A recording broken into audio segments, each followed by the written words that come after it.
तरतीब पेशकश Ubaid Tahir. Programme sports round up के साथ उबैद ताहिर और तकनीकी माविन मोहम्मद जवादी हाजिर खिदमत हैं। हम दोनों का सलाम कबूल कीजिए।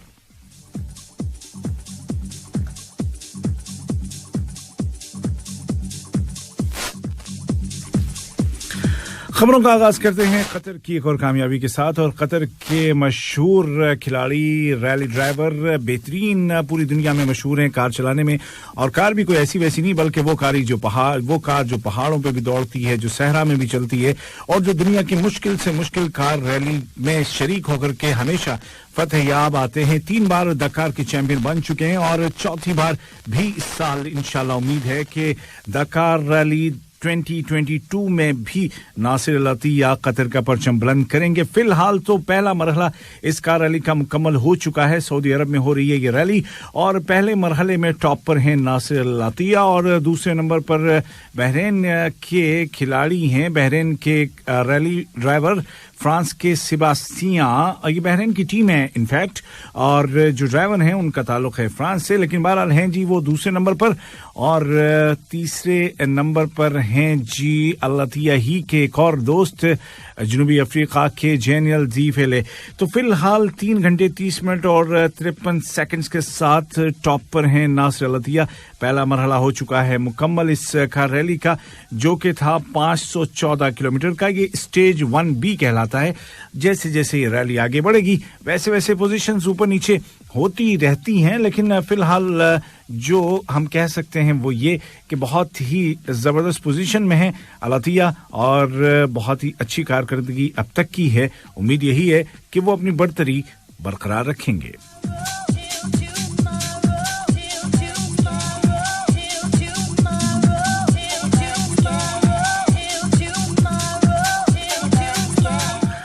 और कतर में ही रहते हुए जिक्र करेंगे हम फुटबॉल का। कतर इस्राइल लीग फुटबॉल के मुकाबले जो कि खेले जाने वाले हैं कल को 12वें हफ्ते के इन मुकाबलों में शिमाल का सामना होगा अल गर्राफा से और ये सेकंड लेग का मुकाबला है। और दूसरे जो मैचेस हैं वो भी सेकंड लेग हैं।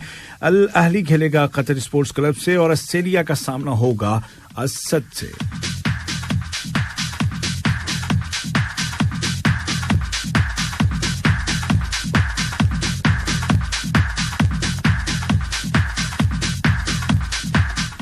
इंग्लिश प्रीमियर लीग में जो मुकाबले हुए हैं आज, उनमें बल्कि जारी हैं इस वक्त, उनमें ब्रेंटफोर्ड की टीम कुछ देर पहले तक एस्टन विला पर 1-2 से आगे थी, जबकि ब्राइटन के 3 और एवर्टन के 2 गोल हो चुके थे। लीड्स यूनाइटेड ने 3 गोल किए थे और बर्नली ने 1 गोल किया था। ये 21वें हफ्ते के मुकाबले हैं, जिसमें कि इस वक्त अभी एक मैच शुरू हुआ है चेल्सी और लिवरपूल के दरमियान, और ये सारे के सारे मैचेस भी सेकंड लेग के हैं।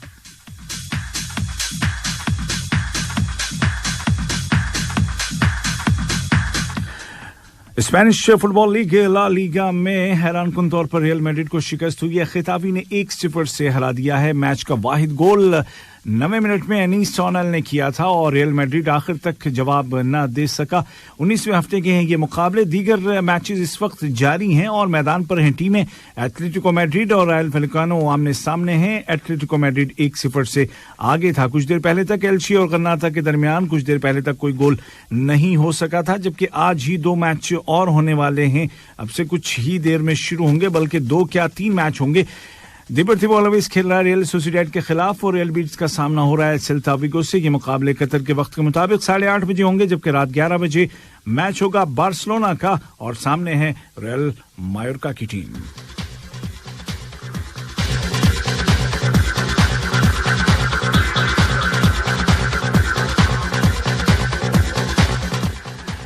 इससे पहले कल इंग्लिश प्रीमियर लीग में मुकाबले जो हुए, मैनचेस्टर सिटी ने अपना मैच जीता है आर्सेनल के खिलाफ 1 के मुकाबले 2 गोल से, जबकि नॉरिच सिटी और लेस्टर सिटी का मुकाबला मुलतवी हो गया है, पोस्टपोन कर दिया गया है। टॉटनहम हॉटस्पर ने हराया है वाटफोर्ड को 1-0 से और वेस्ट हैम यूनाइटेड ने शिकस्त दी है क्रिस्टल पैलेस को 2 के मुकाबले 3 गोल से।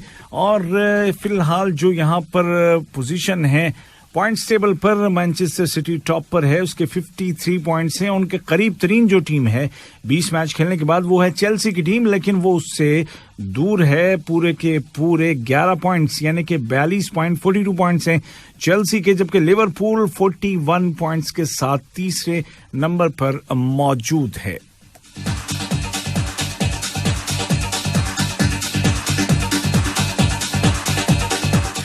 यूरोप की क्लब फुटबॉल टीमों को बहुत ज्यादा नुकसान पहुंचा रहा है कोरोना, और कोरोना की नई लहर में बहुत सारे खिलाड़ी इसका शिकार हो गए हैं, और बहुत ही मतलब इन क्लब्स के लिए परेशानियों के दिन आ रहे हैं, क्योंकि इनके मैचेस तय हैं और इनके अहम खिलाड़ी कोरोना की वजह से अब खेल नहीं पाएंगे। और इनमें ताजा तरीन लियोनेल मेसी का नाम आया है। जी हां, लियोनेल मेसी फिलहाल हेल्थ क्वारंटीन में है, और ऐलान किया गया है कि न सिर्फ लियोनेल मेसी बल्कि रामोस, नेमार, नाथान बिथुमाज़ाला और बर्नार्ड सबके सब ये चारों के चारों अहम खिलाड़ी हैं इस टीम के, और चारों ही कोरोना की वजह से अब नहीं खेल सकेंगे। सिर्फ पेरिस सेंट जर्मन की बात नहीं है, बल्कि इटली के मशहूर ज़माना फुटबॉल क्लब जुवेंटस के कैप्टन जॉर्जियो चिएलिनी भी पॉजिटिव आए हैं, और वो भी अब नहीं खेल सकेंगे अपना अगला मैच जब तक कि ठीक ना हो जाए। लिवरपूल ने भी ऐलान किया है कि उनके 3 अहम खिलाड़ी कोरोना पॉजिटिव पाए गए हैं। रोबर्टो फिर्मिनो, जोएल मैटिब और एलिसन बेकर, ये तीनों के तीनों चेल्सी के साथ आज होने वाले मैच में खेलते हुए नजर नहीं आएंगे, और जाहिर है कि लिवरपूल को नुकसान हो सकता है। वहीं मशहूर ज़माना अपने ज़माने के स्टार खिलाड़ी रोनाल्डो नाज़ारेरो भी कोरोना पॉजिटिव हो गए हैं, और वो जिस क्लब के मालिक हैं 90% शेयर्स के मालिक हैं, उसी के 101वें यौम तासीस के मौके पर होने वाली तकरीबात और सेलिब्रेशंस में शामिल नहीं हो सकेंगे। वहीं जर्मनी के फुटबॉल क्लब डॉर्टमुंड ने भी ऐलान किया है कि उनके खिलाड़ी डैन एक्सेल भी कोरोना पॉजिटिव हो गए। तो इस तरह से इन तमाम खिलाड़ियों को ये बीमारी आने लगी है, लेकिन सबकी हालत स्टेबल है और सब हेल्थ क्वारंटीन में है। अलबत्ता इनके जो क्लब्स हैं वो जरूर परेशान होंगे कि उनके जो अगले मैचेस हैं कहीं इन खिलाड़ियों की गैर मौजूदगी से उनके नताइज, उनके रिजल्ट मुतासिर न हो जाएं।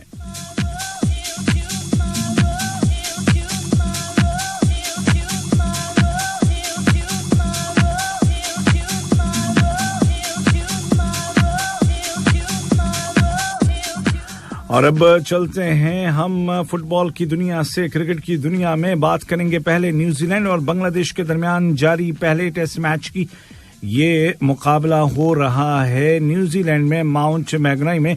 बहुत ही खूबसूरत सा पहाड़ी इलाका है, और इस मैदान पर पहले मेजबान टीम ने की बल्लेबाजी, कप्तानी कर रहे हैं टॉम लैथम जो कि ओपनर भी हैं, लेकिन 1 रन बनाकर पेविलियन लौट गए। विल यॉन्ग उनके साथी ओपनर ने 52 रन बनाए, और सबसे बेहतरीन पारी खेली उनके तीसरे नंबर पर आने वाले खिलाड़ी डेवन कॉनवे ने।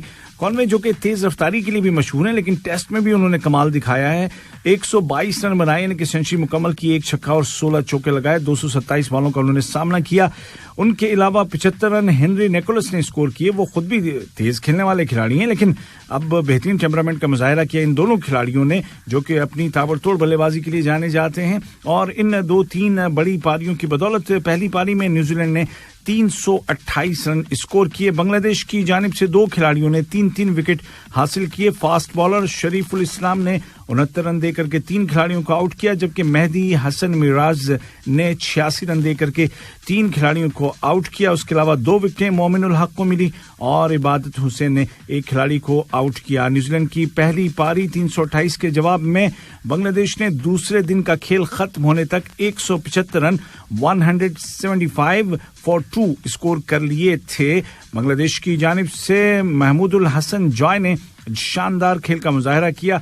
70 रन बना करके वो नॉट आउट है, और नजमुल हुसैन शांतो ने भी जबरदस्त बल्लेबाजी की। 64 रन उन्होंने बनाए। दोनों के दरमियान सेंचुरी की पार्टनरशिप हुई, जिसने की टीम को संभाला। ओपनर शादमान इस्लाम 22 रन बना करके आउट हो गए, जबकि शांतो 64 रन बनाकर आउट हुए।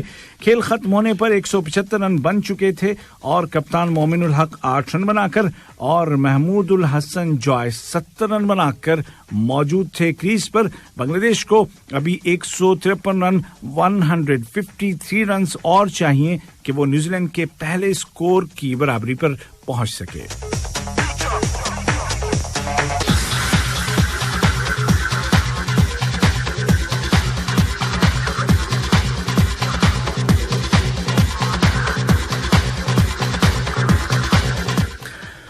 और अब बात कल से शुरू होने वाले टेस्ट मैच की जो कि साउथ अफ्रीका और भारत की क्रिकेट टीमों के दरमियान जोहानिसबर्ग में शुरू होने वाला है और पूरी तरह से तैयार है भारतीय टीम एक तारीख रकम करने के लिए, क्योंकि साउथ अफ्रीका को इस वक्त एक तो खिलाड़ियों की बुरी परफॉर्मेंस का सामना है, दूसरा उनके स्टार बल्लेबाज विकेटकीपर क्विंटन डी कॉक अचानक पहले मैच के बाद रिटायरमेंट का ऐलान कर बैठे हैं, जिस पर सभी को ताज्जुब है। तो पूरा जो उनका तवाजुन है टीम का वो कुछ बिगड़ सा गया है और टीम अंदर ही अंदर परेशान भी है।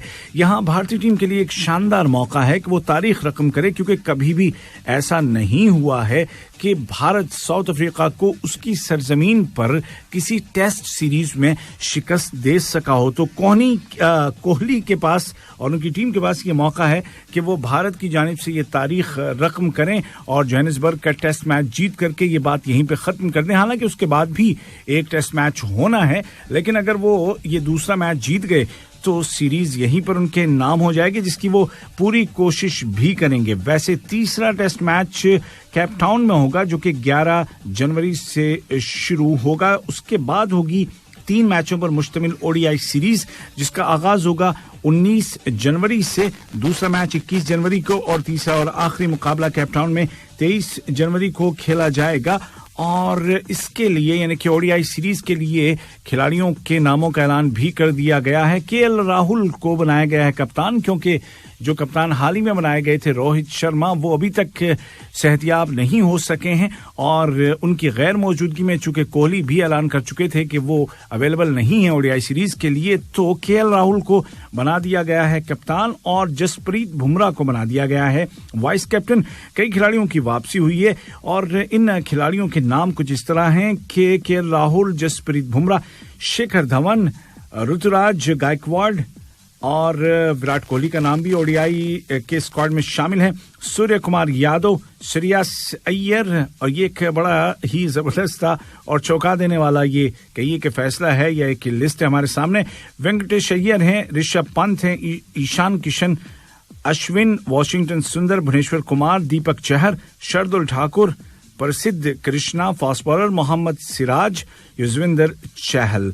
तो मोहम्मद शमी को ओडीआई सीरीज से आराम दिया गया है और उसके अलावा और भी कुछ खिलाड़ी जिनको के आराम की जरूरत भी थी, लेकिन फिलहाल जो उनके सामने है भारतीय स्क्वाड के सामने वो है कल से शुरू होने वाला मैच।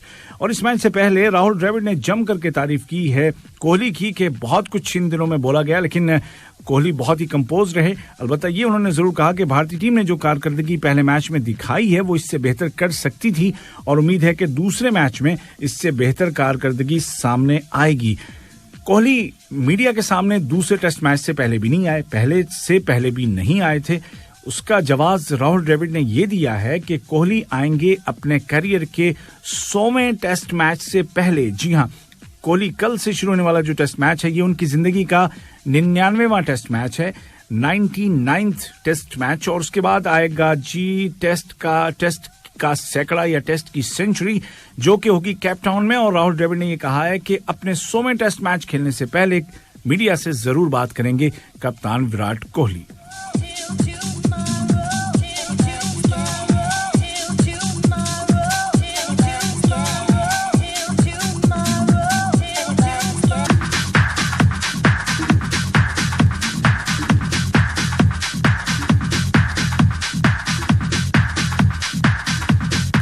और जनाब कोहली की कप्तानी और कप्तानी से हटाए जाने का जो मसला है वो अभी तक थमा नहीं है और किसी न किसी शक्ल में सामने आ ही जाता है कुछ देर के बाद। और अभी हाल में एक और जो बात सामने आई है जो कि और किसी ने नहीं बल्कि भारतीय क्रिकेट टीम की सिलेक्शन कमेटी के चेयरमैन या सरबराह चेतन शर्मा ने ये बात कही है और उन्होंने ये कहा है कि सिलेक्टर्स ने और बीसीसीआई ने कप्तान कोहली को T20 टीम का कप्तान बरकरार रहने की दरखास्त की है।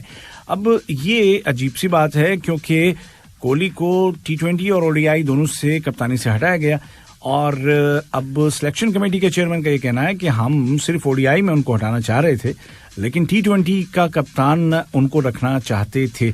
अब ये बात चेतन शर्मा की ज़बानी है और उन्होंने कहा कि कोहली को T20 वर्ल्ड कप शुरू होने से पहले एक शाम पहले अपने फैसले पर नजरसानी करने को कहा गया था कि भैया फिर से सोच लो, दोनों क्या छोड़ रहे हो, क्योंकि कोहली ने कहा कि ओडीआई नहीं तो T20 भी नहीं, और सिलेक्टर्स ये चाह रहे थे या सिलेक्शन कमेटी ये चाह रही थी या बोर्ड ये चाह रहा था कि T20 के कप्तान वो रहें, अलबत्ता ओडीआई की जिम्मेदारी सिर्फ रोहित शर्मा को दे दी जाए। अब क्या हुआ, कैसे हुआ जो हुआ, फिलहाल तो ये है कि भारतीय टीम के जो चाहने वाले हैं वो चाहेंगे कि टीम साउथ अफ्रीका में नई तारीख रकम करे।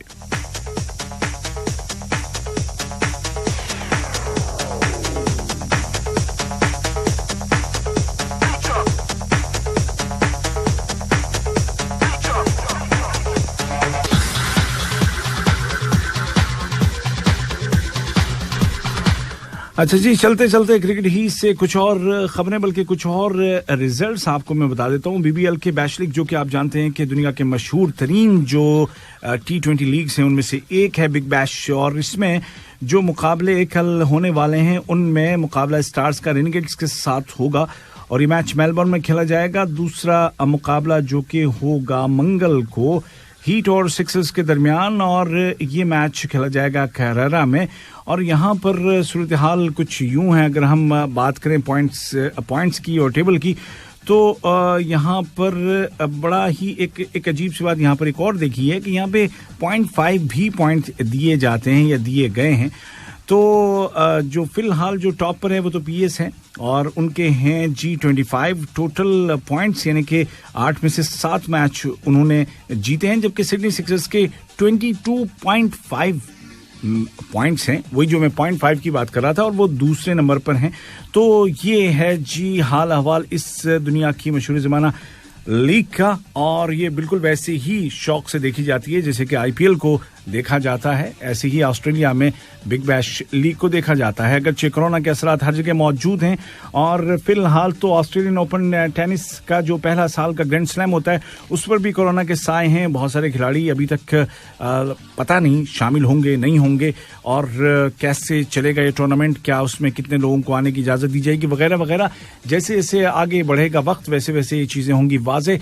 स्पोर्ट्स राउंड अप के आज के हल्के से अपने मेजबान उबैद ताहिर को दीजिए इजाजत। आज मेरे तकनीकी माविन थे मोहम्मद जवादी। हम दोनों आपको ये पैगाम देते हुए आपसे इजाजत चाहेंगे कि एहतियाती तदाबीर का पूरा ख्याल रखें और अपनी फिटनेस पर पूरा ध्यान दें। कुछ ना कुछ एक्सरसाइज वर्जिश जरूर करें ताकि फिट रहें, क्योंकि फिट रहेंगे तो ही हिट रहेंगे। अल्लाह हाफिज। तरतीब पेशकश Ubaid Tahir. Programme sports round up के साथ उबैद ताहिर और तकनीकी माविन मोहम्मद जवादी हाजिर खिदमत हैं। हम दोनों का सलाम कबूल कीजिए।